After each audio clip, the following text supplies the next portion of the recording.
back at it. PVC Podcast crew, you know how we get down. It's been a minute, so we do apologize. I'm sorry.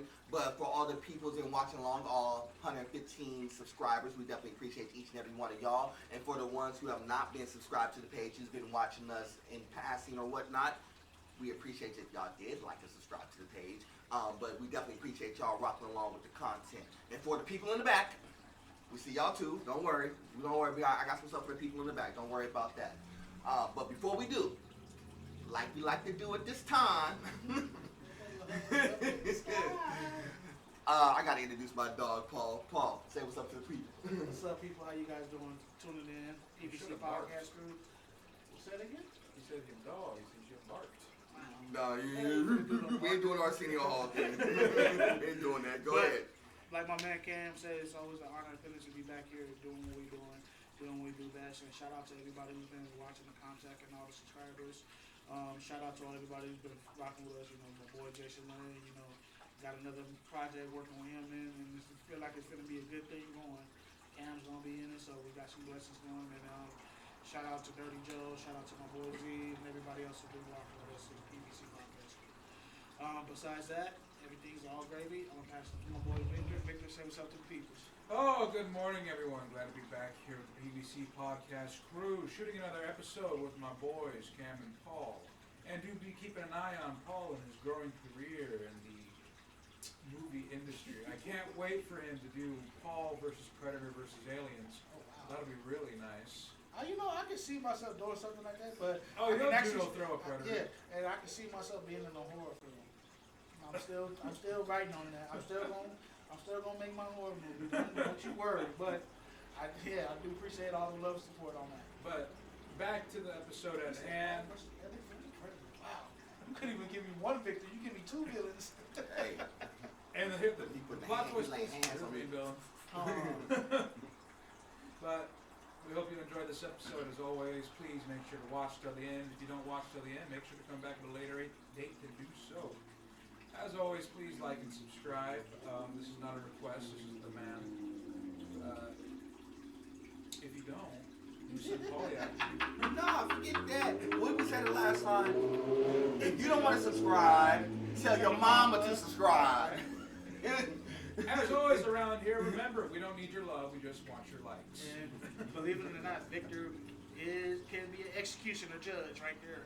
You see how he just said that in slow motion. If you don't, there will be consequences. Consequences and repercussions. Yeah, there's a reason I don't need to count. Wow.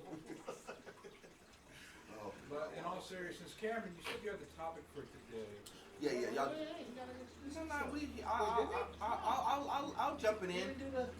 I know Cam, aka nerdboyfresh. Follow me on the gram and all that good stuff. Y'all know how we get down. All right, so allow me a little bit of latitude, fellas. Just give me a few moments. Let me rock a little bit. I haven't stretched. I know. You know, actually, you are kind of stretched. We're gonna leave that part alone right now. I feel like I know what I want to buy him when we make his real money on the first gift. He getting his birthday. He getting a futon. He getting a futon. Forget that. He ain't getting no real recliner. This will be a good People magazine shoot right here. Forgive him or no.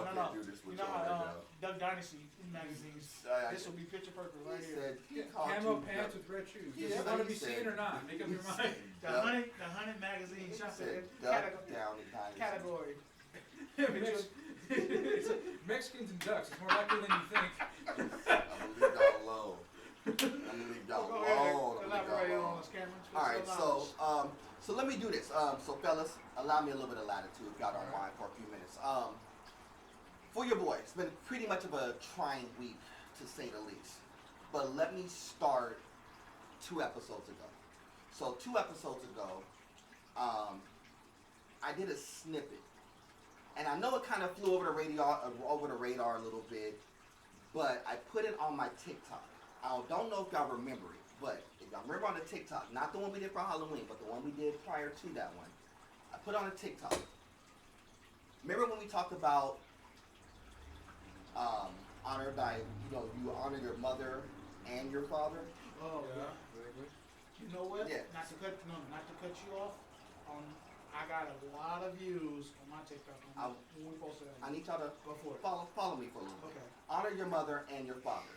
And remember that conversation was what would happen if I had the chance to speak with my father, right? Stop there. Tuesday, election day, my sister gives me the call, or she texts me, Cam, call me back, it's an emergency. I'm at work. I get the message, I'm on the floor. I stop everything, because I'm like, what's going on? Yeah. Sister doesn't call back. Kim, what's going on? Then she calls. Yo, our dad just passed away. First and foremost, people, I'll stop right there for a quick second. I'll continue the story in a minute. I apologize for not telling y'all boys earlier, but I wanted this platform to tell y'all boys. Okay. All right. Does that make sense? No, So don't make it seem like I wasn't going to tell y'all before, but I wanted this platform in order. I wanted this platform to do a thing. Ain't nothing to justify. Yeah. So, my pops passed away on Friday, Okay. but we didn't get the information until Tuesday. So, where I'm gonna start this podcast is where we were the jumping point of having the conversation with my dad. What would have happened if I had that conversation with my pops? So allow me to do this for a little bit. So it's always tough when anybody loses their parents. The reason why I wanted to present it to y'all boys is if y'all dads are still alive, y'all always have that opportunity until that opportunity may not happen anymore. Because you don't know when that's going to be. I didn't know that saying that 2 weeks ago and getting the information 2 weeks later, that opportunity of me even having the chance to sit down with my dad would literally go away. Now, I don't know how I feel about it in its entirety. But for the people listening on and for all the kids in the back, no matter what the separation is between your mom and your dad, you always still need to honor your mom and your dad in all aspects and in all walks of life, because you only have one of each, no matter what. So, what should my dad have known? Because obviously, he didn't get a chance to see or know for probably 28, 30 plus years of what happened since that time. Now that he ain't in the physical presence, I'm pretty sure he could probably hear what's being said right now. Yeah. So, this is what my dad should have known. Everything that my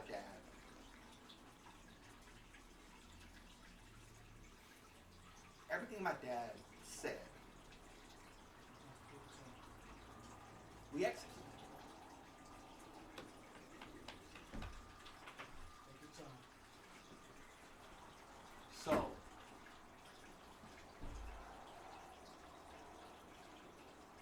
one thing he said was watch out for my sister. My dad should know that my sister's always been good. Under my watch, nothing happened to his daughter.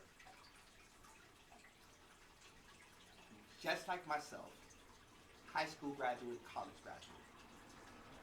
She's a high school graduate and a college graduate. That's the one thing that my dad should know. Two, my dad should have always known that when he said, you don't have to be the best, but you always should be one of the best. Well, Dad, I'm one of the best in everything that I do. So allow me to explain what that really means. Yes, you want the sports accolades when you taught me how to run track? Yeah. I'm a league champion, and I'm a two-time league champion. I'm a CIF qualifier, and I ran track in college. I was one of the best in doing that. When it came to music, I was one of the best there in an era when it wasn't looked upon to be one of the best. I, with my squad, Cross Culture, we were one of the best in an era where Christian hip-hop wasn't even looked at. I met people, I've done things, and I was at the top of the pinnacle at the time when it wasn't even popular to be at the top of the pinnacle, but I was good at that too. I've been good at every single job that I've been in. Yes, has it been perfect? No. My dad should also have known that he has two extremely successful grandkids, whom I know you haven't had a chance to meet or wouldn't have a chance to meet, but they're successful too. Both graduated high school. One's a Marine, as y'all well know. Shout out to my son. My daughter, who was a straight A student in high school, is been getting ready to get her degree right now for medical. My pop should have known that too. Pop should have also known that even though you may not have seen it, we've done everything, even with you in mind. Me being a gamer was always my connection to my dad. That's what y'all didn't know. My dad, who first got me my very first console, when we got separated, gaming was my connection to my dad because that was the one thing that me and my dad always did. That he said, look, I will allow you to game, just don't let it be the only thing that you do. And if you do decide to game, be good at it. But guess what, Dad? As a pro gamer, I was good at that too.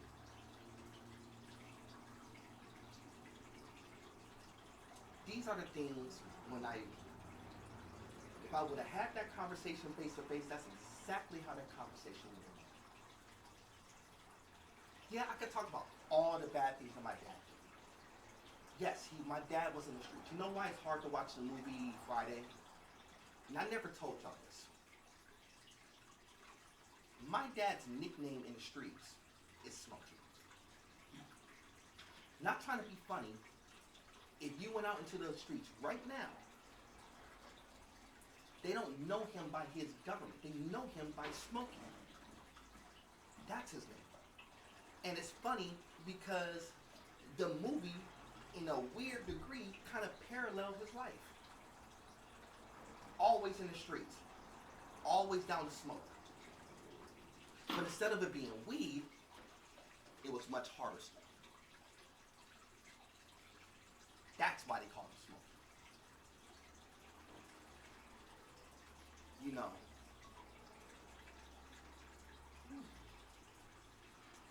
Hold on.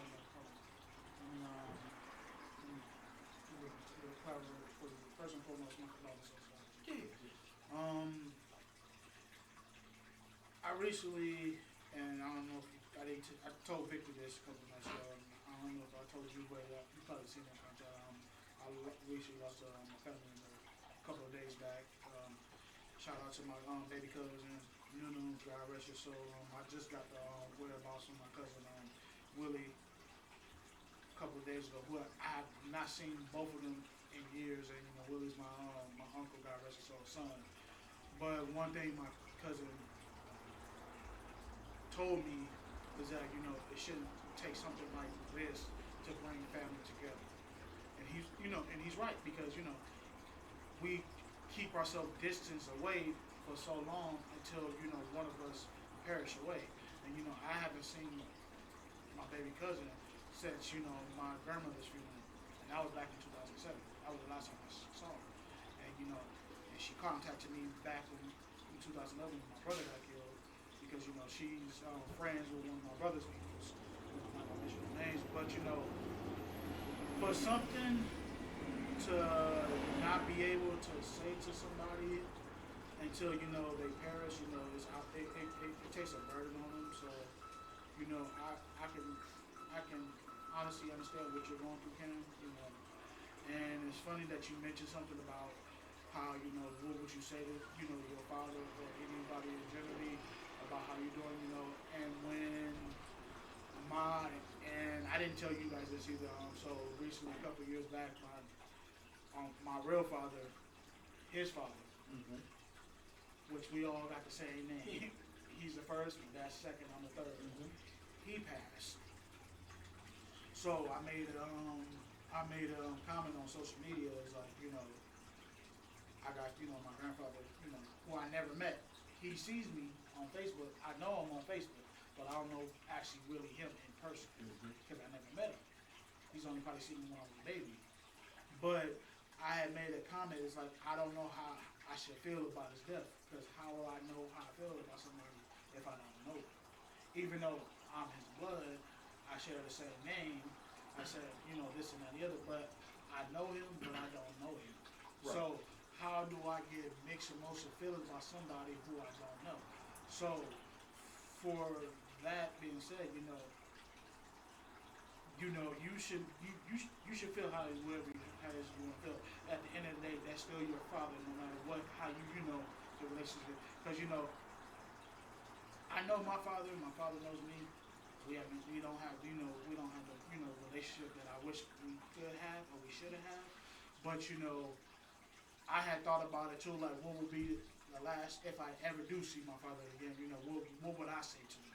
Even though he sees me on Facebook and stuff, well, how can I say, hey, you know, why wasn't you there for me? Or, you know, why wasn't, you know, you prepared me for life? Why did I have to go through so many dark tunnels? This is kind of, and right there, this is kind of why I'm doing this the way that I'm doing it. So allow me to explain. It's crazy because when it comes to my dad in particular, when it comes to the rest of the family, whether it's, and it's no shade to any of the family, by the way. No shade. No, it's no shade. No. I want y'all to understand this. Now, no, I want y'all to understand this. It's no shade to the family, but they always have negative. Wait, I'm sorry. You look like what's the name? We're Friday after next. Almost called them Joker brothers. I swear to God. I'm sorry. Leave you alone. I know. I'm sorry. Leave you alone. I couldn't help it because I turned around and Victor's like, I know. Go ahead. That's my So it's crazy. Is that when people talk about my dad, it's like it's hard for them to come up with good things, like good memories. No, they can only think of the negatives. But it's weird because maybe it was just me who understood, or maybe I was the one who got the positive interactions with him. So allow me to explain. Before you explain, can I ask you one question? One question, and it's something I'm learning. Are you a believer, or do you believe that? So I was thinking about something the other day. Like, for example, my mom. You met my mom. You know. Yeah, I know mom. Sure. You see, we both look alike. Yeah, I got that. I noticed that I'm a reflection of her, from good and bad, and I know I have certain elements of my father coming out of me as well too. Like I know was like sometimes the stuff I do, I know that's my father in me, because I know he does the same thing. Yes. And I know I'm a reflection of my mother because I'm just like her. I'm stubborn like her. So to answer my question to you, do you feel like a part of you in your soul has the same mentality as a part of the soul of your father as well too? Of course, and that's why I say allow me to. Well, I just want to ask you that question. It's a good question, but That's allow me. literally what it means to be a child. Yes. So I'm always I'm a reflection of both. Yes, I'm around my mom. I mean, No, you understand what I'm saying, No, right? I get exactly what you're saying. Okay. So I'm around my mom all the time, Yeah. as y'all well know. But that doesn't mean that I didn't have or don't exude a lot of the stuff that my dad instilled in me. And this is where me and my sister is a little bit different in this regard. Okay. There's a 5-year difference between me and my sister. So when my mom and my dad separated, my sister didn't get the true benefits of seeing what Dad was like in regards to her, because he didn't really have that opportunity. She was young when my mom and dad separated. I'm the one who was 10 at the time. So I had from birth until about 9 of interactions with my dad. And even when they were separated, guess what? I still had the interactions with my dad. Simple stuff. My dad was living out of his car. And he had his car. And he would be there at my cousin's house when we would go to school out in Carson. But you know what he would do? He would make sure that he was there every day. Even though my sister wasn't, she was at a different school, so he didn't get a chance to see my sister, but he made sure that he saw me. So every single time after school, I would go check in, make sure everything was good, be with my cousins and stuff, and my dad would be outside in his car. So he would sit in the car, and he would say, "Is your homework done?" So he will make sure and walk through and make sure my homework is done. The second thing that he would do is, "Yo, I got this chessboard. Let's play chess." Why? Because he will always want to make sure that he still had some sort of interaction with me. And in turn, some of the stuff in those conversations is what I learned. As crazy enough is like when you start dialing things back, I'm the one who had those interactions. I'm the one who had the experience of sitting down to play chess with my dad. I'm the one who had the chance to talk music with my dad and talk about the difference between Earth, Wind, and Fire and other people like, "Oh, you need to really listen to this." Yeah. Why do you think I'm so good at music now? People think that that's really by accident. It's really kind of not, because it was instilled in me through my dad. Even though my mom instilled in me a lot of music too. And I feel you on that, Cam, because when I was young, and then anytime I had an opportunity to be with my dad, I'm not gonna say it was all bad, because it used to be fun. I mean, we had some good times, We went to Knott's Berry Farm, He tried to, teach me how to drive. He let every time, he saw me, he's like, "Hey, you drive." Right. I'm like 7. I'm like, "I'm driving. Why I'm driving?" Exactly. But same thing. at the same thing, I got the same thing. I'm playing behind the wheel. I'm nervous. I'm behind the wheel. My dad's holding me. I'm in the driver's seat, and I'm driving the wheel. Why? Because he just wants to have because he didn't know if he would actually have the experience of actually teaching me how to drive a car. So he put me behind the wheel at like 6 or 7, even if I'm just going around the corner, just so I could feel the wheel with him in tow. Or I'll give you one better. So,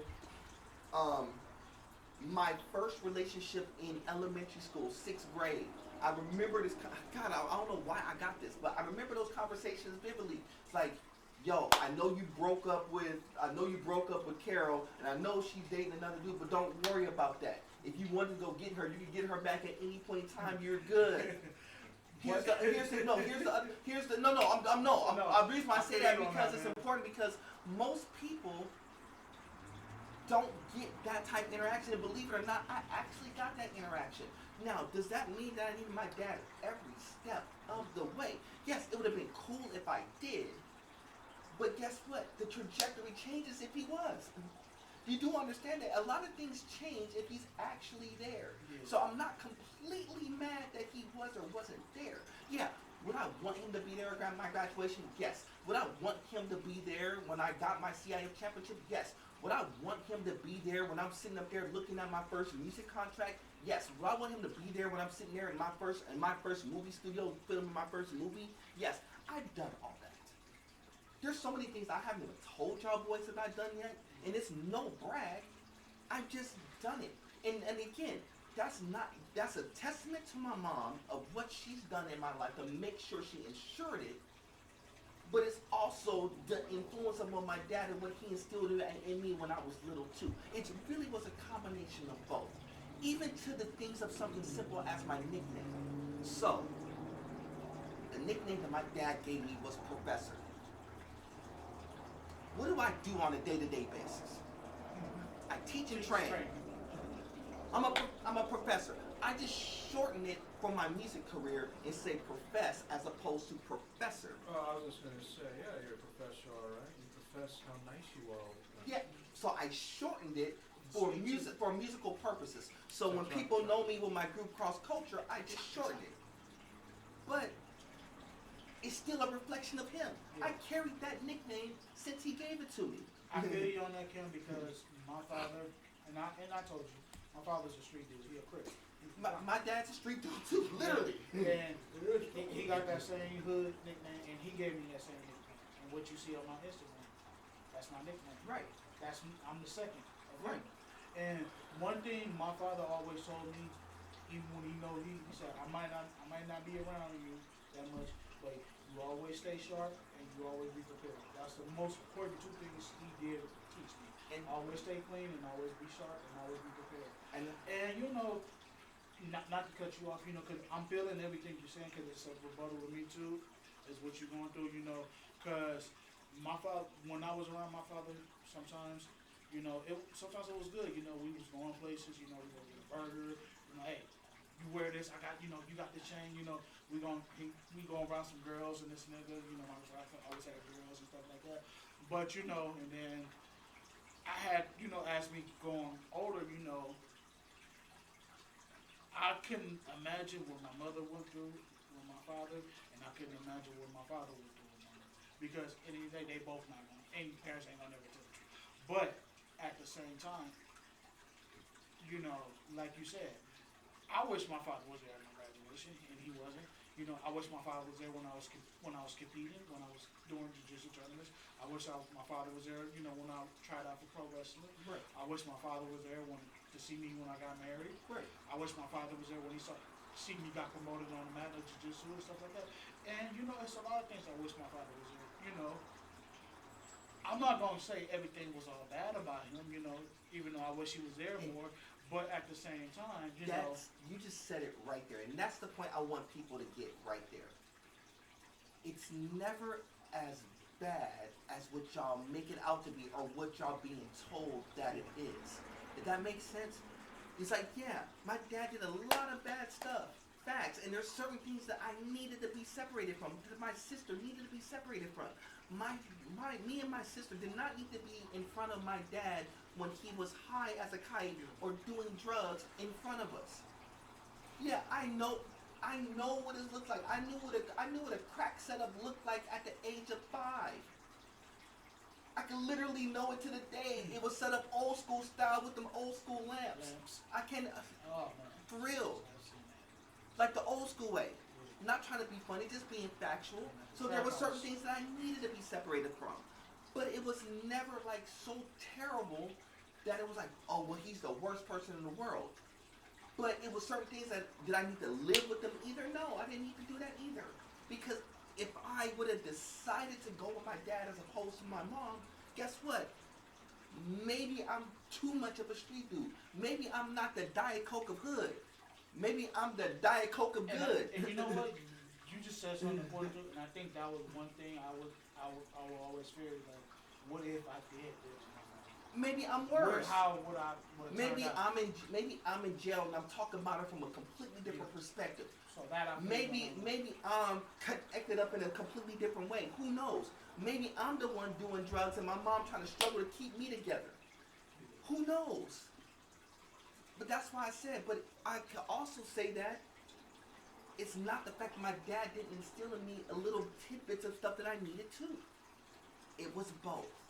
But a lot of times what I say in regards to the conversation is, when you see a lot of single parent households, and a lot of times you always get only told it one way. You don't know what was happening on the other side. Some of it could have been bad.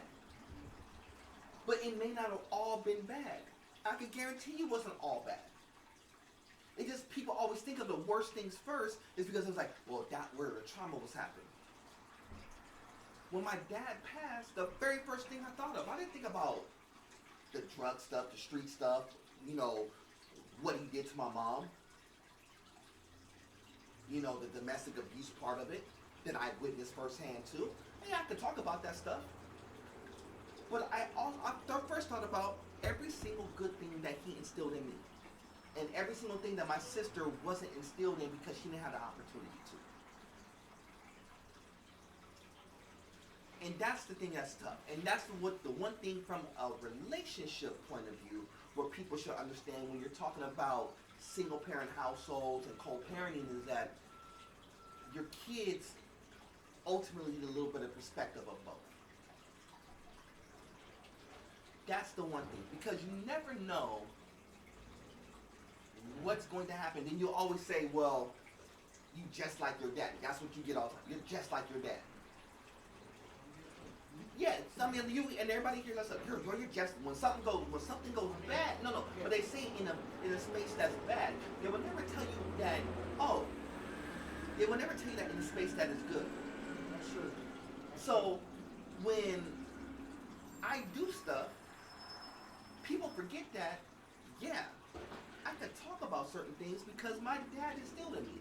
Oh, you don't have to be the best. I don't have to be so arrogant about being number one, but just being that top best. And like I said, we en route. Cause that'll be the first thing I will tell my dad. Oh, I'm one of the best. We en route in everything that I'm doing, including the stuff that we're doing to this day.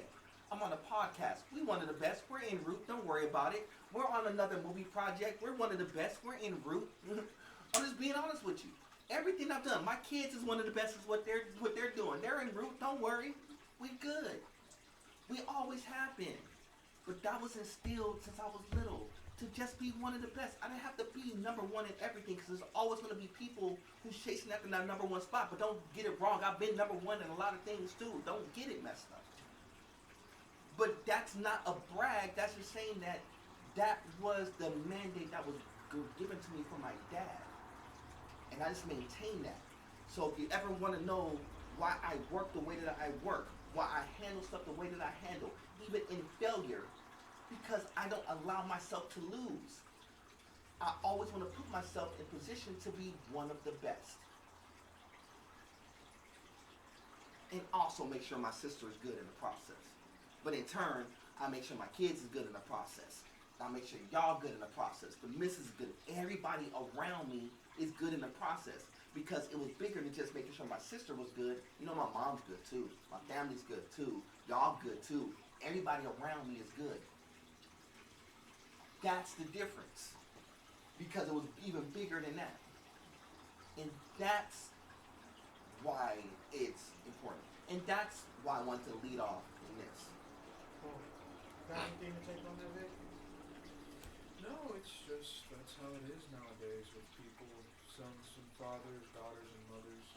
We are the offspring of those who came before us. But it doesn't just go from mother and father, it goes back all the way to Adam. Yep. We are literally a culmination of everyone who came before us. Granted, yeah, we primarily take after our moms and dads, even our grandmas and grandpas. You know how genes like to skip a generation. Say that again. Genes like to skip a generation. Yeah. That is very true. Somebody else got my height. Facts. Talk that height talk. Tell it, Victor. Talk that height talk. But in all seriousness, we are ultimately always going to be a reflection of who raised us, regardless of how involved they are or not. Because even when they're not involved, that's a form of involvement. Right. In the sense of absence. Right. And it does reflect how we develop. Sometimes positively, sometimes negatively. Contrast right there. Yep. But we're always going to be a reflection of who came before us, which is why you always want to honor the ones who came before you, your mother and your father. Because no matter how it went down, no matter what happens, no matter how you feel, the fact of the matter will always remain, you would not exist without them, and you would not be who you are without them. Exactly. Regardless of their presence. If they were absent, that shaped you into who you are right now. That's for good and for ill. If they were present, praise the Lord. Honor them. Honor your parents, not for the sake of your parents, but for the sake of your own soul. Because when you start hating the ones who came before you, you're probably going to hate the one who will come after you. Only hate comes out of hate. You cannot love when you are ruled by your own hate. For anyone, for yourself, for God, whatever it may be, hate only brings more hate.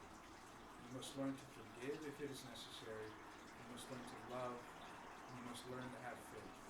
Not in man, but in the God who is love. So that you yourself may have peace in this life, and more importantly, peace with Him. I say these things because they are important. Relationships are important. Family is important. And your parents are a treasure, even if they don't seem like it, even if they don't act like it, and especially if they don't deserve it. You do not honor them for honor's sake. You honor them because, for the King's glory. Yep. You honor your father, not for your father, but for the It's always bigger than you. For me, and I said this with content, I know I do have my father's ways. Because at some point, from the good and the bad, sometimes I sit and think like, I know I am my father. And I know I am my mother. But there's two different obstacles. There's two different ways. I know I got a mouth just like my mom, because we both Scorpios, and both of our birthdays is a day apart. I know, I got if I had to go do the next street level stuff, I know I got my father's ways. That's just the evil in me. Not saying, I'm not all the way bad, I'm working on, being a better man, as well as everybody should be. But, we'll sit there and, throw all the negatives in, my dad ain't shit, or, when you get in an argument with your mom, well, your daddy was never there for you, your daddy ain't never did anything for you. Okay, fair enough. But, as a kid, that scars you and stuff. So as you get older, when you get some news like, hey, my father perished, how do you rebuttal how it makes you feel, and as I'm getting older, well, shout out to myself, I'll be 37 this Saturday.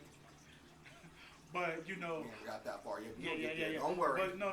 But I'm saying this to make birthday gifts. I'm saying this to make a point. He wants his candle. I'm saying this. I make a point because I gotta stop playing.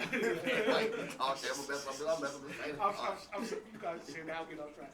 I'm saying this to make a point because the older you get, the more wiser you become.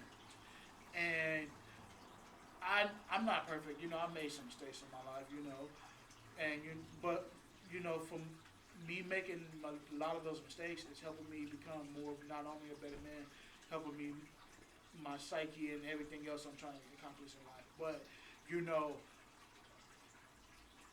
if it's one thing I always wish, I could have done better is, to let a lot of things, negativity go. To, not put so much blame on everything, on every person, because, like I said, I do blame my father for a lot of stuff. But at the same time, in my heart, I know my dad loves me. He doesn't say it, he doesn't hit me up, he doesn't show it, but at the same time, in my heart, I do believe my real father loves me.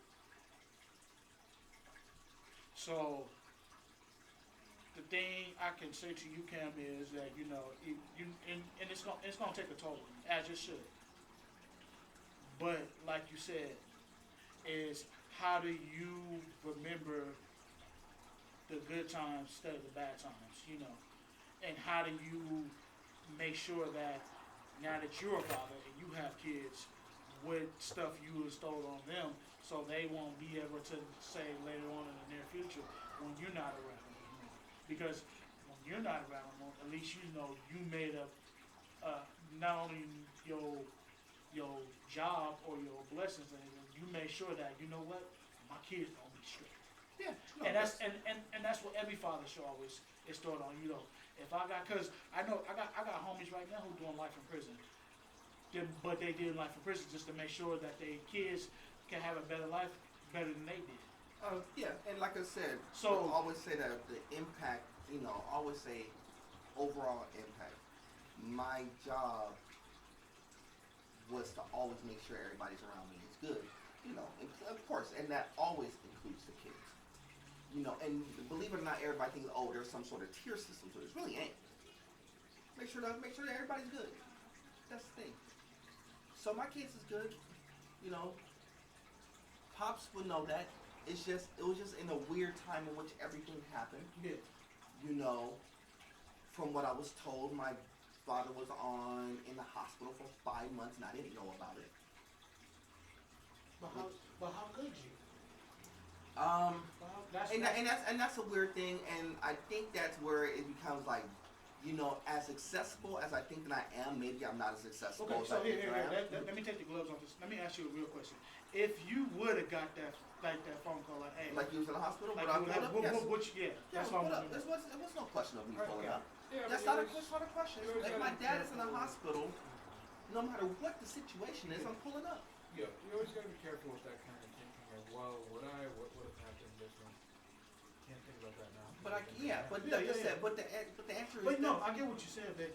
But see, sometimes when a kill switch goes off, it's like, okay, he died on his last breath.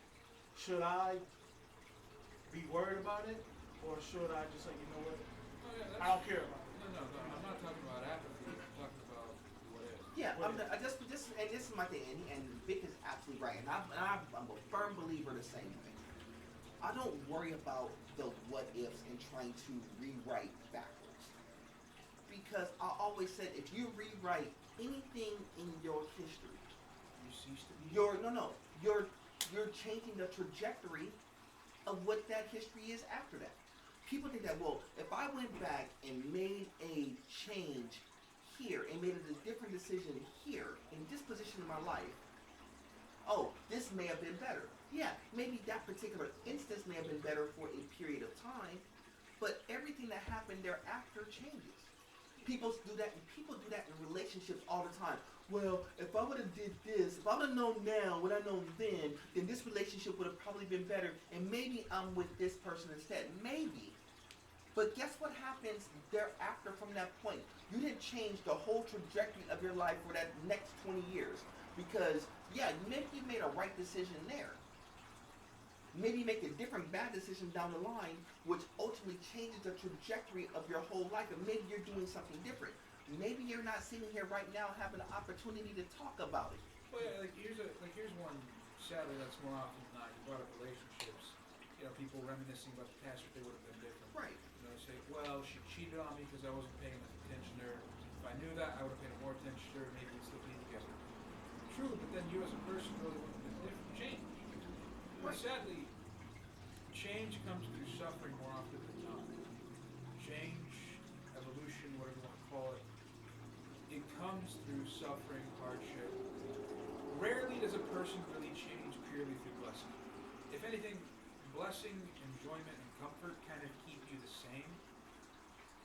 Through pain, suffering, hardship, and all these other things, that is what forces you to change. The uncomfortable cannot remain the same. The comfortable will not change. The comfortable will remain comfortable. The uncomfortable will seek to get comfortable. People change through experience. You got a dollar? Huh? Perfect timing on that. Damn. Wow, Victor, that was really. No. You should know. He's partially right, but I said you change through experience, good and Well, bad. that's more broad and accurate. Yeah, but what I mean by that is people think that people more so change because when things are going bad, I gotta change because it went bad and it was a wrong decision, so I have to change correct that decision. But you know what the most successful people do? I'm gonna get this out. Dear viewers, I've been up since 8 o'clock last night. I'm hiding under the fact that I'm tired. I'm gonna say some dumb shit today.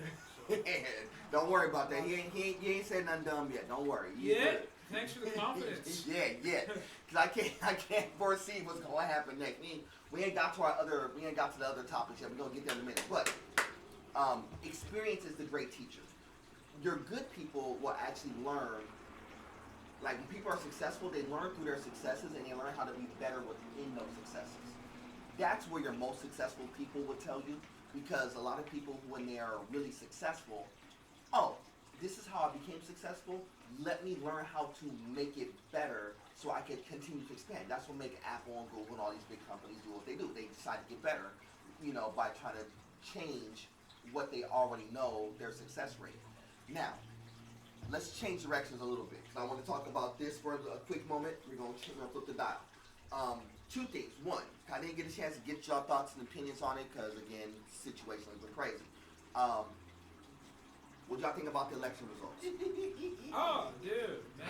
Oh, now you got him started. Oh, brother. Oh, man. I kind of get a chance to get I y'all. voted for Kanye. No. You remember Hey, that? Kanye. Kanye Tudor. In all seriousness. And he got a million plus votes. Yeah, I'll take a No, second. let him go. So, I'm sure as all of you This is know coffee by anyway, now, it's good. I'm sure as all of you know by now, we have a new president. The 47th president of the United States is Donald J. Trump. 2 terms, baby. Back in the office, back again. I personally am quite satisfied with this result. Do I think he's what America needs? For now, yes. Do I think he's the perfect president? Absolutely not. Like all politicians and like all presidents to some degree, he is corrupt. He is problematic. He's far from perfect. He's far from ideal. But with the competition, I would say he's the better pick. I would choose him over Kamala Harris for a variety of reasons, but primarily for me, one of the bigger ones is the abortion issue, the border issue, and putting Americans first in America. Is he going to do all this? Well, we'll have to wait and see. I can't say right now. It's only been about 1 day since he's been elected. Well, he's not really in office until January. But you get what I'm saying, right? It's only been 1 day. I do have more favor towards him than the other party. That being said, I have no hate for Kamala Harris or her. So do y'all think that? Hold on. I gotta clarify. I don't have any hate for Kamala Harris or her supporters. I drastically disagree with their political views, but I don't hate the people that have those views. Like I said, I am quite satisfied with these results, and I am hoping to see a more prosperous America in the next 4 years. However, at the end of the day, Donald Trump is just a man, and even the greatest of men are just men. Go ahead. Thank you. Perfectly said, like everything you said. But I'm a firm believer. I'm a believer of day versus night. elaborate. Day versus night. Okay. Speak up for the kids in the back. I'm a firm believer of day versus night. Day versus night. All right. So, with that being said, I already knew that this was going to be Donald Trump's win right here for a number of reasons. When he got there, almost assassinated. Gave him street cred. Everybody went crazy on that. Twice. Do you... Almost Third time, yeah. But... Twice. on the golf course. Yeah, because he almost got whiz on his own golf course. Okay. Yeah, go ahead. Okay, fair enough. You know how many cold people with assassin shot at 4? I ain't doing this with y'all right now. Go ahead. But do you see all the celebrities he got surrounded by with? When I watch my favorite wrestler, and I'm wearing his jacket right now, The Undertaker, with him on his podcast. And shout out to his podcast, his video, good podcast. Want to check it out on YouTube. But here's the kicker I took out of this. When was it ever a time that we ever, or anybody ever talk about, or if we do talk about, putting a woman in office? So this. No, I got it. No, I got it. No, I got it. But that goes back to what I was going to say next. Yeah. So, majority of the votes, all the dudes was off of Trump, and all the women was off of Harris. More or less. Yeah. But you get what I'm saying. So, the end result was always still going to be the same. It's always going to be a man in front of the head of the table. And I'm not saying there's nothing wrong with women's rights and everything. That's the point. Allow me to jump right there where you said. Okay. Do y'all really think, or did y'all really think? Okay, hold on. No, did y'all really? No. Let me just get it out. Let me get it out. I want you to say right what you finna say. Did y'all really think, like for real, that they were gonna let a woman? I'm not trying to be funny. Yes. No. I'm not. No. This is not a knock against any woman. It's not even a knock against Kamala. Yes. Do y'all really think y'all were gonna let a woman be the head of the U.S., let alone the head of NATO and the free world? Let's just keep Do moving. Do y'all think that they were going to really do that? Hell no. Hell no. This is where the election was won and lost. Yes. It's not and here's the thing. This is not to say that Kamala was a bad person, that she had bad ideas. Is she great? No. Is she terrible? No. She's kind of I'm pretty sure they would have surrounded her with the right set of people to kind of balance her out. That makes sense. Yeah. Just like in politics, the only thing about Trump is Trump doesn't allow people to be around him to balance him out. He wants people to be exactly who he is versus have the people to kind of counterbalance his ways, if that makes sense. But I think that's really where this election was really won and lost. It was won and lost early. No matter what Kamala did, there was no way that most people, men or women, by the way, would really be thinking that, do I really want a female to really run this whole thing? And let it on. And I think that was, no, it has nothing to do with her being black or anything like that. This was literally a gender thing more so than anything else. Go ahead. So I actually heard this interesting statistic about the electoral, not the electoral votes, but the people's vote. Mm-hmm. And the statistics about it. So for Kamala, she seemed to get a majority of single women votes. Yep. Single women. Yep. However, Say that loud. No, it's okay. However, married women voted for Trump. Well, you want to know why that would be for the most part? Is because, again... But isn't that so tough?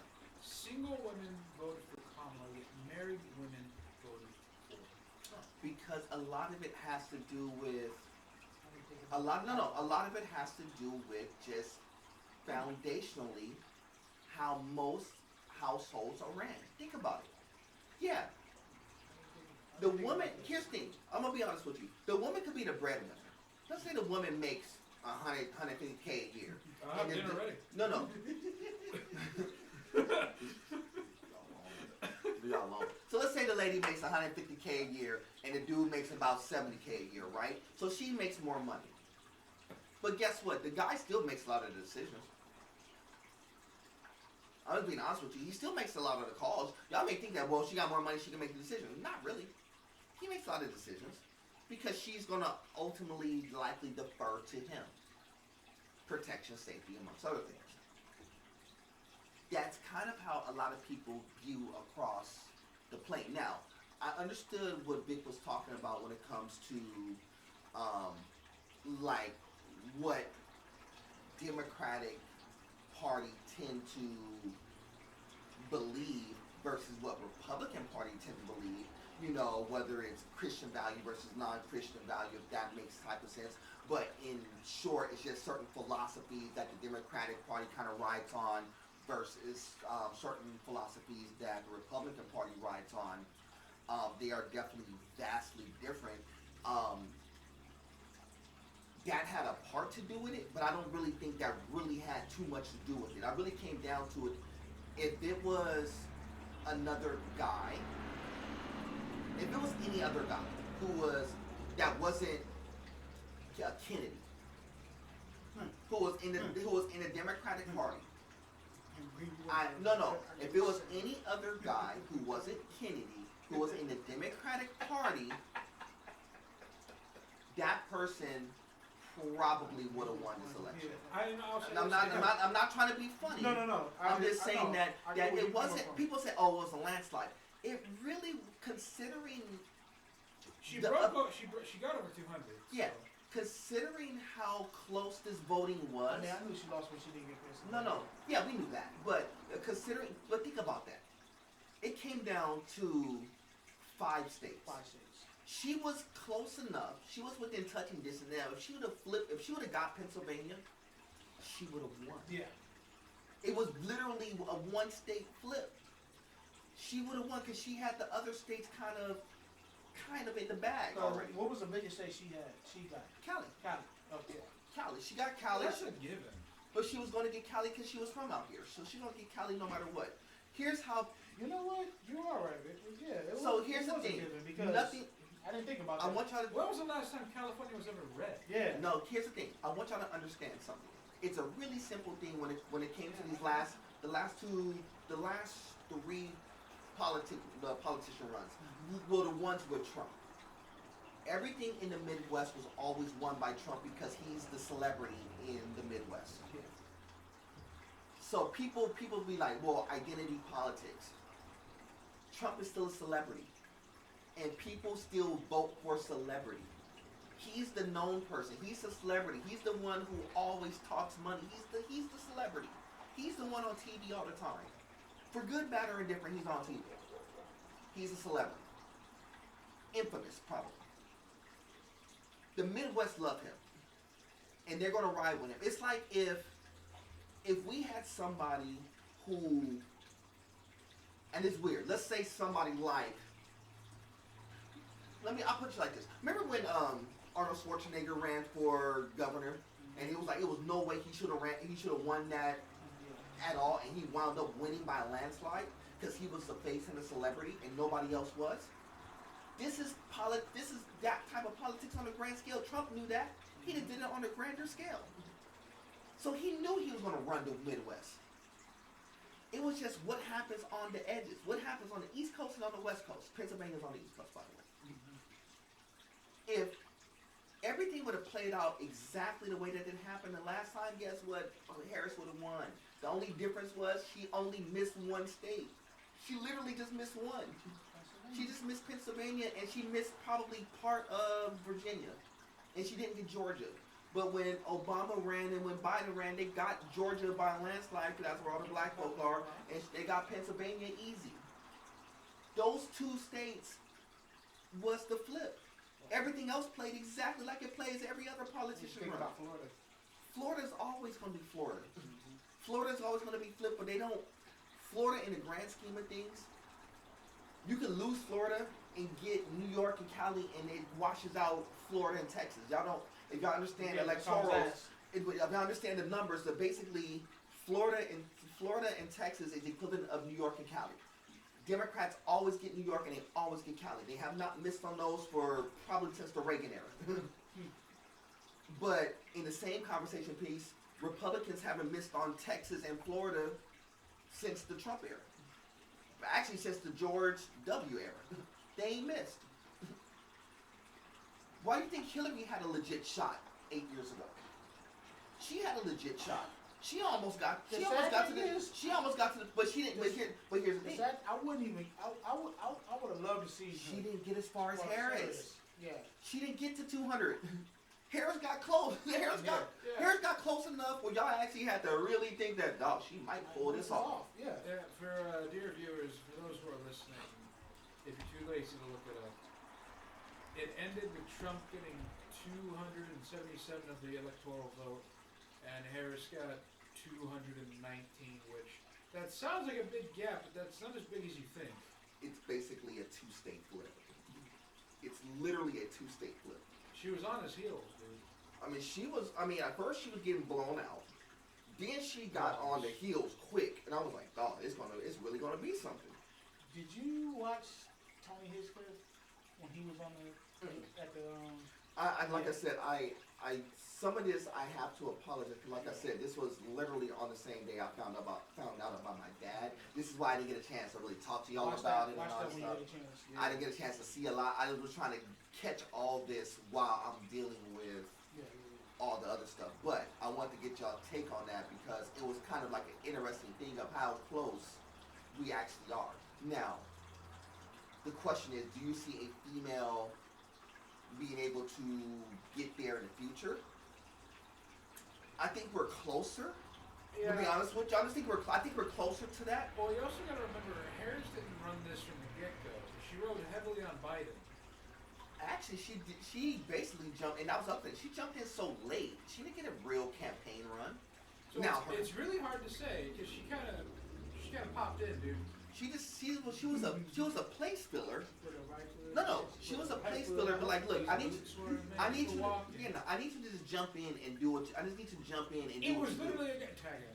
Yeah, and it was close enough Yeah. where it made it. Keep in mind. But you gotta respect her grind. No, I gotta give it to her. Think about this. A 3-month political campaign, even though the political campaign was kind of trash, I'll be honest with you.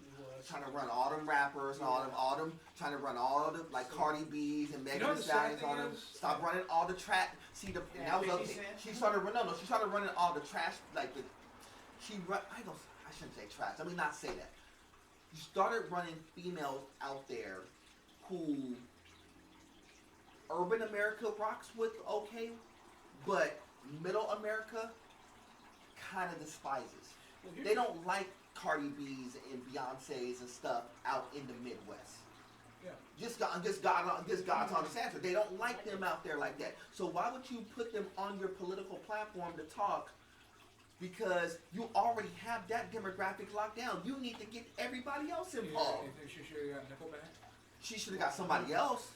No, you should have gotten somebody else. Here's the other thing that they now again. I know they didn't have much planning, but when you're running a campaign, what made Obama and some of these people successful is that they ran it unconventional. They were on social media. They were they were like talking with different people in different platforms. Kamala went to Shannon Sharp's podcast. Trump goes where? Joe Rogan. You know what they should have done? You know what they should have done? Flipped it. Should have flipped. They should have flipped. It would have been so much. It would have been so much more impactful if Trump would have been on Shay Shay's podcast. Why? Because you're talking to a demographic of people that's different than you're talking to people who probably would want to hear what you're talking about from a person who will be able to challenge. That would have been good. And in turn, Kamala should have been on Joe Rogan because the same thing. You'd have been talking to a demographic of people who never really heard you, and I know it would have been combustible, and I know it would have been crazy and combustible, and it would have made for some great TV, by the way. Imagine the start of the Joe Rogan podcast interview. So, you ever smoked PVC? Exactly. That's not even a joke. But what I'm saying is that, but guess what? If she's but if she's able to navigate through stuff like that. It makes her relatable to people who she wouldn't be relatable to. Yeah. But in the same conversation with Trump, guess what? You go to Club Shay Shay and you have a real conversation with somebody like him. Now you're more relatable. Now you're more relatable in the hood that you already were. Okay, already as is. You're official, brother. Now you semi-official. Like an honorary oos. That's what, exactly. Now you Sami Zayn. You Sammy. You trying to be Sammy Uso up in here. But the reason why I mention that is because those are things that they probably should have done. That probably would have impacted. Been a good podcast. I know it would have been, and I don't know who in there. I know their camps wouldn't want to do that because the reason why you said that. Because people don't think this. Because if I'm a campaign manager for them, I don't need you to be in spots where you already know you're good. I know you're good here. Go places where you ain't good. Boys, it's going to be one heck of an election come 2028. Oh, yeah. Because you got to remember, there's no Trump, so that means somebody still got to pop up. No Biden. There's no Biden. Possibly Harris. I doubt it, though. It will be hard. Because you got to remember, I remember how it felt for Hillary when she got there. And she got Hillary felt like she was close. And they dog Hillary. No. But she felt like she was close. And she got clipped.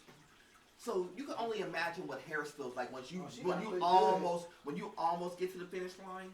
She might turn around and maybe try to do this again, but I highly doubt it because I know she's so disappointed. Hillary, when they threw that, you bring this like a platform. When they said that about it? No, because but see the difference is Hillary had 2 years to campaign. Harris only had 3 months and got more success. So look what you just said. But why did she get more success than Hillary? Because I think that she was in better position to do it, but that doesn't mean, like I said, I still don't think that America would be ready. Like I said, think about in every single major country. So let's go here. In every single major country, who's the female that runs it? Is there a female besides the Queen of England who really doesn't run stuff? Canada. Who's head of Canada? Dude, right? Mexico. Who's head of Mexico? Dude, right? China. That's a dude, right? I forgot the old boy's name. Xi Jinping. Yes. France. France is a dude. What's his name? Xi Jinping. Xi Jinping. That's right. He's the head of China. You want to know why you need to know that fool's name? Because with Trump in office, he's direct competition. No, you gotta, as the kids say, you gotta keep You gotta know. Now you gotta start knowing. The reason why you gotta start knowing these people, because you gotta start knowing these people. It's We like, have to start dealing with you them. hear how them kids talk, man. It's like, look, man, you gotta keep your eyes on the ops. And this is like one of those things like This is America. China is America's biggest opponent. they're the threat, and they're gonna and the way and you know how Trump gets down, he gonna start treating people like real threats. He gonna start treating them like threats, like for real. Like one of the things that Trump said, like, look, he wants to free up taxes to have things be made in house. Why? Because he's trying to embargo and trying to tax every good. Now here's the thing. It's gonna mess up a lot of that stuff that y'all use. I'm gonna tell y'all right now, a lot of stuff that y'all get from. So if y'all Sony fans, Samsung fans, iPhone too. iPhone, they're gonna start building those in house. They already got plants in house. They're gonna start working out of Texas. We already know that. Just prepare to see a lot of Android. It's gonna be a lot, yeah, buddy. Watch, there's gonna be a lot of new startups popping up because they're gonna try to do a lot of things in house. Now, don't get it wrong. It's a beautiful thing because this is what America should have been doing from a long time ago. But it's gonna make it real testy traveling and going across seas. Believe that. So let me ask you this question before Yeah, we're gonna wrap it up. Yeah, we're gonna round it up. I just want to get that out real quick. Go ahead. If there was a chance a female could be in office, would you think it would make America even balance the way it is now as a man in office? Do you think it will make America balanced?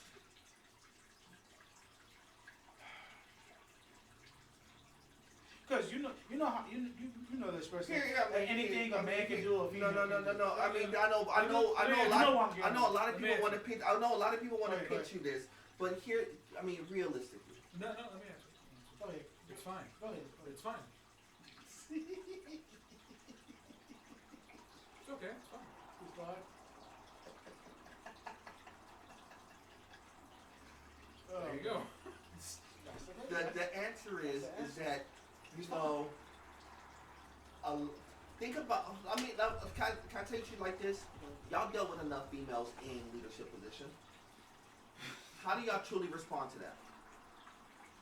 From my experience, Yes. I have no problem with it. No, I'm not saying you don't respect them, Yeah. but how do you truly respond to that when they're the buy-all and end-all, and you just have to say, okay? A lot of people don't just take the okay. I have no resentment. They would. A lot of people.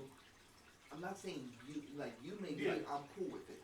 There's a lot of people. Even the royal. It's I have hard. No problem with It is hard. Being in charge of the leadership. It is Because hard. I know, but he's not saying. I know.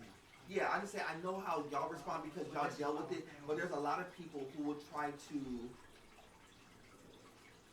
Be a James Brown. This is a man's world. Just say it. No, it's not the fact that it's a man's world. They will try to find ways to manipulate that in ways that y'all wouldn't even nearly understand because mentally what value system is completely different. The reason why a lot of women are mad is because a lot of the stuff that they were able to do and so-called build and we're independent, we're women, we don't need no man, all of a sudden a man's in charge now. It's we ain't gonna get our rights anymore, we ain't gonna do this. No, y'all still gonna have all that. It's just you gotta listen to us. Allow us to do what we were born to do, and that's lead. Men were yes.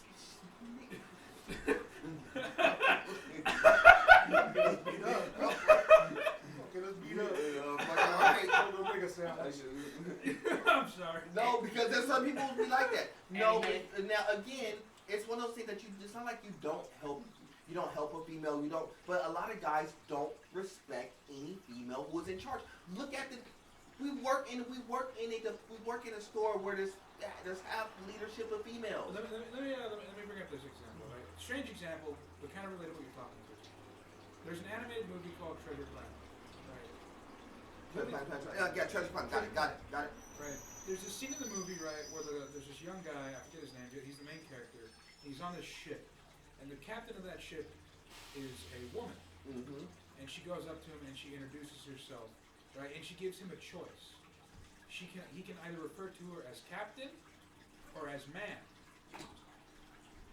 He can either refer to her as captain or as man. And he chose to refer to her as man, instead of referring to her by her rank, captain. Exactly. A lot of people feel that way. It's not that they have a problem with the woman per se, but more of the rank that they hold. Right. Because when you put a woman in that type of position or power, it's hard for them to be like, I'm just going to fully comply. Because it go against what your nature would be. Oh, there should be a guy trying. It's not to say that a girl can't lead or can't. Some people say, well, no, it's bigotry or it's this and that. It's always going to be there. Yes. It will never go away. Yeah, no, I'm just saying it's just how people will perceive a lot of these things to be. So you will never.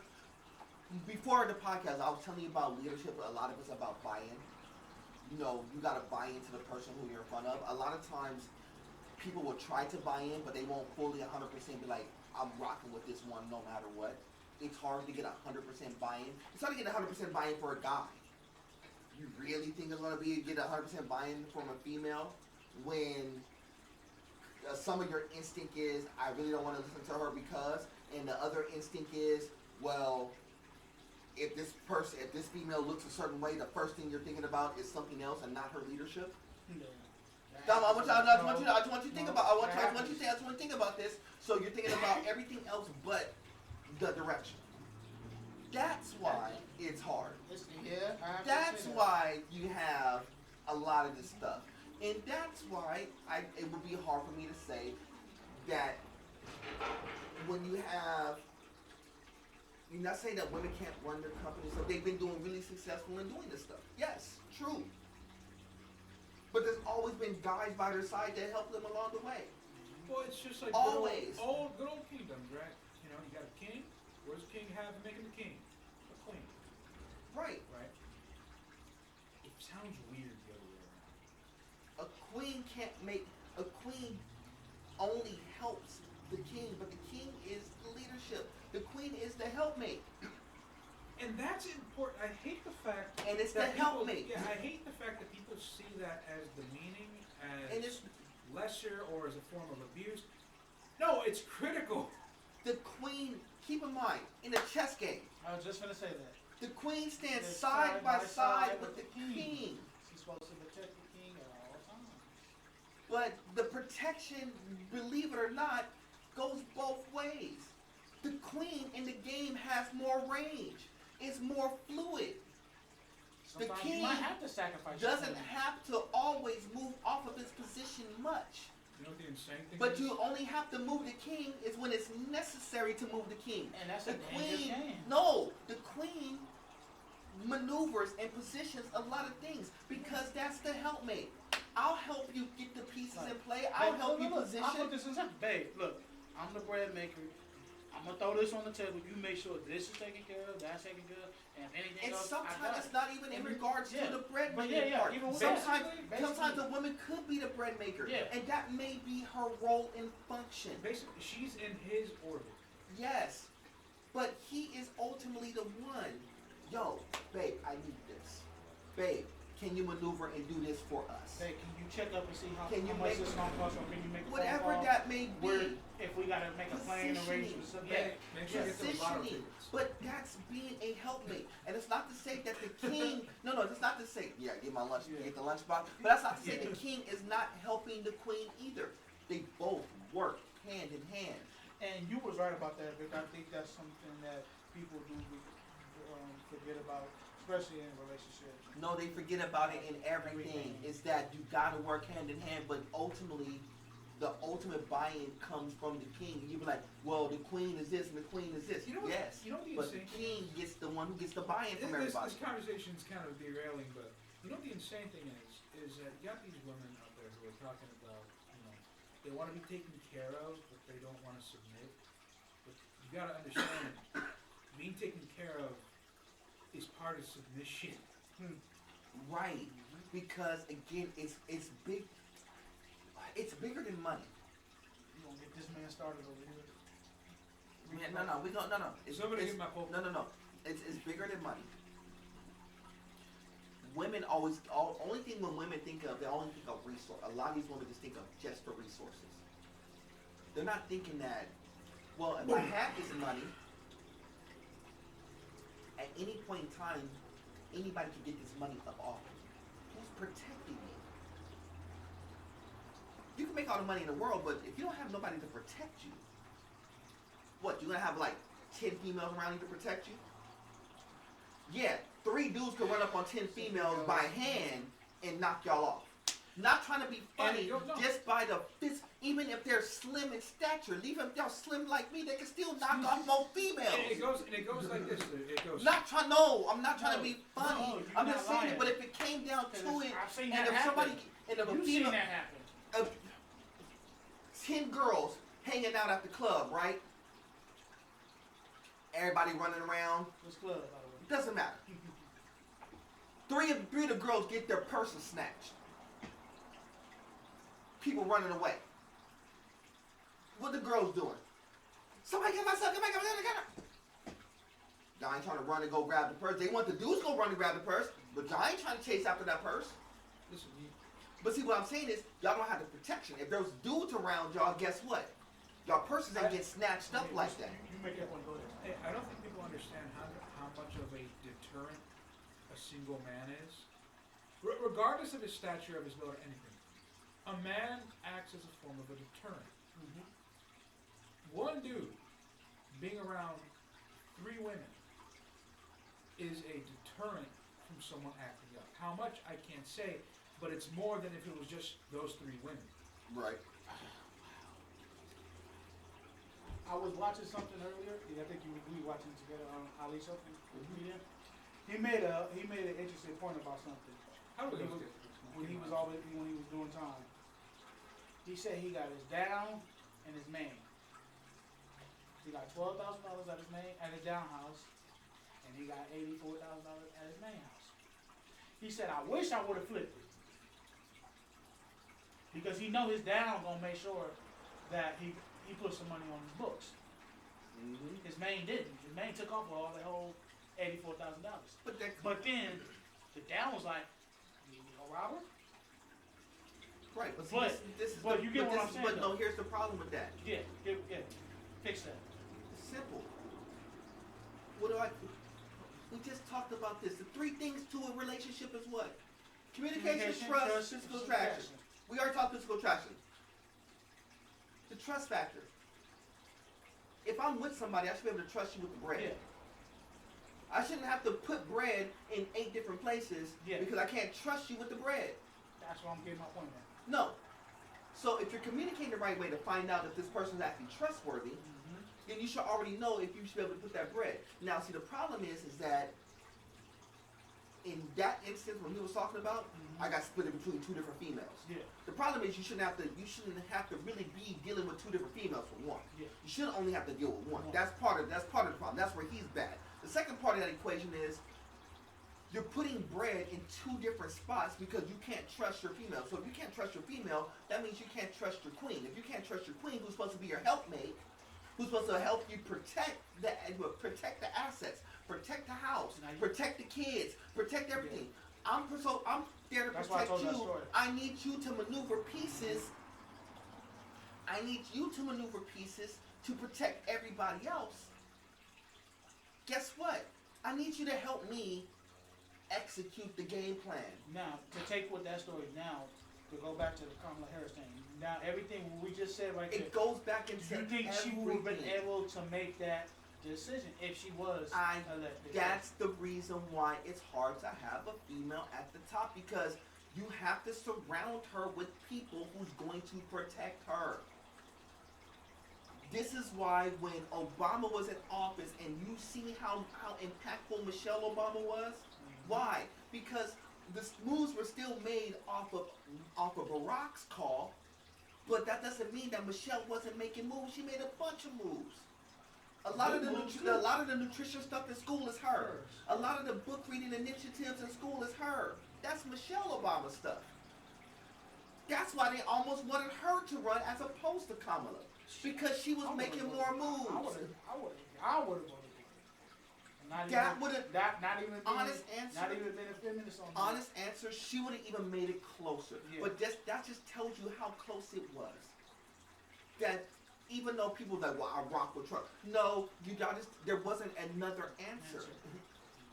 I'm not saying that Trump is a completely terrible dude. I just think he's just the dude that we need to say, if you're going to correct this, this is your 4 years to correct this. Because if you don't, it's going to get real ugly real fast. This is the job that he put himself on. Hopefully he's able to do it. But like I said, it all comes full. This is all full circle. It all goes to what makes America fundamental. But here's where we have a big fundamental divide, and we literally just saw it on full display. The fundamental divide is really just in our family, house, and household, and our everyday lives. It's a lot of single parents out there, and a lot of those single parents is women, and a lot of the women that you heard on social media is, we can't trust the guys anymore. You can't trust the guys anymore. It's just us. I saw that. You can't trust the guys anymore. So just like I use examples. So if somebody runs in your house and all this stuff, who you calling? You gonna call one of your girlfriends to come help you? No. You gonna call the Ghostbusters? You gonna call the Ghostbusters? No. You gonna call the first dude? You gonna call the first dude you can get in front of, right? Because you need that, not just protection. You need the leadership to be like, here's how you're supposed to maneuver in these spaces. And like you said on a couple podcasts back in the day, when they say no good man, I'm like, who are you talking to? I've been trying to tell y'all that for a long period of time. Who are y'all talking to? Cause I know y'all ain't talking to us.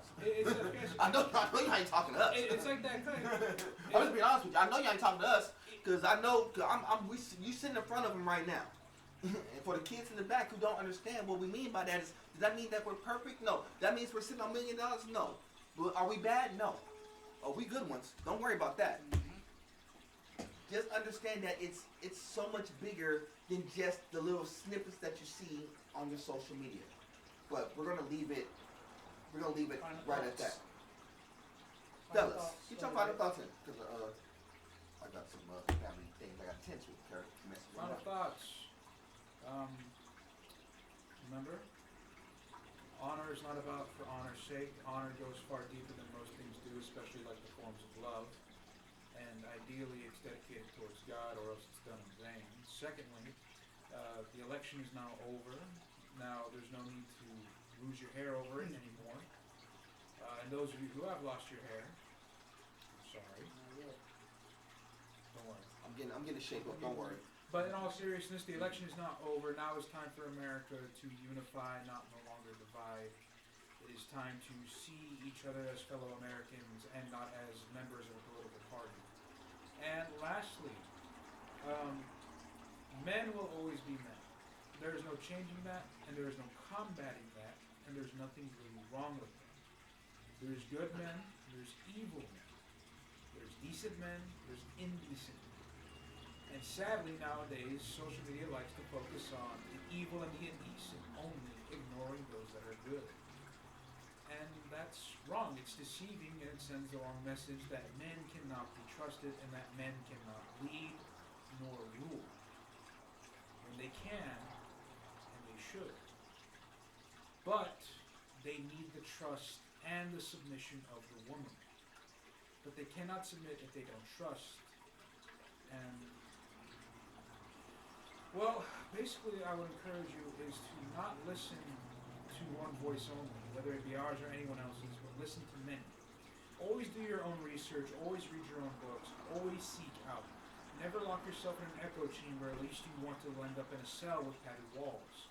Because all you do is when you listen to people who say the same thing you want to hear, you're just going to become a loon. And Yep. I encourage you, challenge your views, challenge our views, challenge. Challenge everything. But do not challenge for the sake of combativeness, challenge for the sake of what is right and what is true. When it comes to theology, when it comes to democracy, when it comes to patriarchy, when it comes to matriarchy, when it comes to anything and everything, challenge to some degree. Not for the sake of being a dick, but for the sake of living out the truth. Not your truth, the truth. Paul. you hit me on that with that last line. That was powerful right there. I will say this. First and foremost, my condolences to you, Ken, for your old man. Two things goes with that. It's never a time and place or a dual place when you forget about certain things. And as I'm starting to get, I'm growing to this, being a better person for myself. When you have an opportunity to not necessarily try to make things right, but when you have the opportunity just to say, maybe let me just get some of that clearness or some of that hatred out of my soul. Take your time to do it, because we live in a world where we might not get none of those chances to show people or even encourage people to make things right or even do better for themselves. That's one. Two, people got to learn and people got to understand that sometimes you cannot play chess on a checkerboard. And I say that with anything with content and everything, whether if you from the streets or if you're not the streets, whether if you're running your own business or whether you're trying to get your own business, or whether you just basically you don't know what you're doing.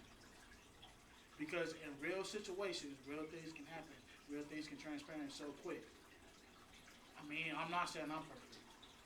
I'm not saying Cam's perfect. I'm not saying Victor's perfect. We are amongst men. We're all trying to grow. We're all trying to make each other better. It's stuff that I do different that Victor does different. It's stuff that Cam do different and I do different. But I learned so much from Cam as much as I learned so much from Victor. As much as all three of us learn from each other. We just witnessed a time of history that things can change so quick. And really much, it's up to us whether we want that change to even go for the greater good or not.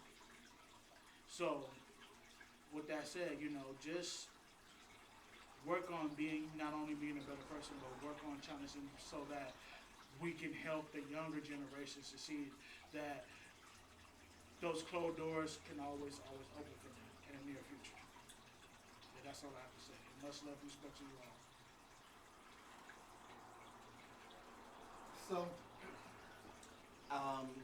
in short, a few things. We get some housekeeping stuff out the way. Shout out to all the people who's connected to us, our extended conglomerate, World Peak Entertainment, all that stuff. Shout out to Jason Langs and all them. Shout out to the boys. Shout out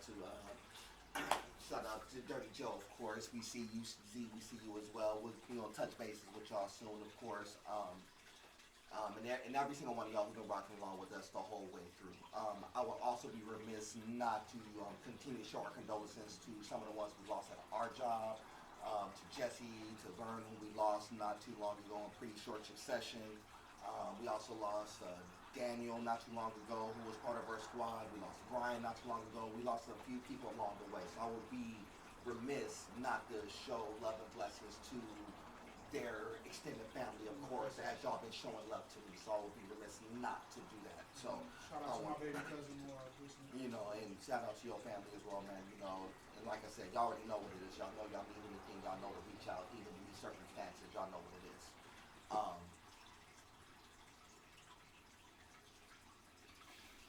Always, even in crazy times like this, always continue to learn and grow, just like the boys has been trying to tell you. That's what we do as a platform.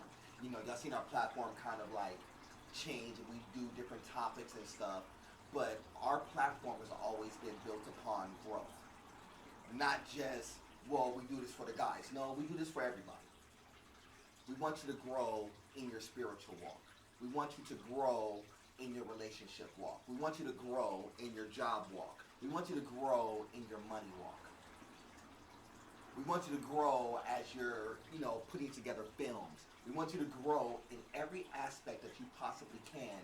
So you're just elevating, not just for yourself, but for everybody who is around you. Because you never know what that impact is like, what is felt, and even the littlest of things that you do can have a big impact. That's the one thing I learned probably from my dad, is that even the littlest of things that my dad did probably had really big impact. That's what I learned. So, I love my dad to death. It's what it is. No matter what the situation was, no matter what happened, that's always pops. It's what it is. So, with that being said, it won't be as somber and as sad and all that stuff. So we got some other stuff cooking. Don't worry. Does that mean we're stopping? We taking time off? No. We'll be back in the box next week. We're gonna be doing our thing. And we may not be able to do this, man. We should give Paul about 10-second head start. We gotta give him his birthday licks on Saturday. So we gotta. How we do in the hood. He gonna be what? 38? 37? Woo, that's 37 birthday licks. You know how we used to do in the hood? We get a boy who's a birthday boy a head start. You got 5 seconds to run before you get your birthday licks in. And once you get the birthday licks in, then you give him the gifts and all the other stuff. We're gonna get down. Happy birthday, pull him down. Yeah, exactly. You gotta get the licks in first. But once you got all that, you be like, here's the candy, here's the food, here's your lunch. You get all taken care of. Before we go, I will say this: what Cam just mentioned about it. So we're gonna be doing another short film coming soon. We got something cracking. We rocking. Don't worry. Rocking. So just be patient. And shout out to my boy Jason Lane for putting together another wonderful script, man. You did a fantastic job, brother. Shout out to my boy Marcos and produced the assistant director Marcos, and shout out to my newcomer on it named Mike Cruz. He's doing gonna be doing the show for the opera next week. A couple weeks. So shout out to him, and just shout out to everybody who's been rocking with us. But like on the real, I know we're going through some trying circumstances, but don't think that we're stopping. We're gonna still be in the box. We're still putting some content up next week. Don't worry. We're gonna be doing just fine. So, but for all the people who's been concerned and asking, I definitely appreciate every single one of y'all. It's always love. I appreciate everybody who looked out for me at the job. Everybody who looked out for me, my extended family, of course. I definitely want to give out my love in that regard. Don't ever think that was not felt by me. So we appreciate that. So on behalf of myself and my sister, of course, much love and respect, and rest in peace to my pops, of course, Walter Earl Brandon. I appreciate y'all boys, of course, for letting us do this. And we back in the box next week. Don't worry. We got some. We got some fun stuff next week. Don't y'all worry. But y'all know how we get down. For my man Paul, for my man Vic, my name is Cam, aka Mr. Nerdboyfresh. Freaky. Like always, it is God above everything. Till the next time, family, we will do this again soon. Much love and respect. Salute.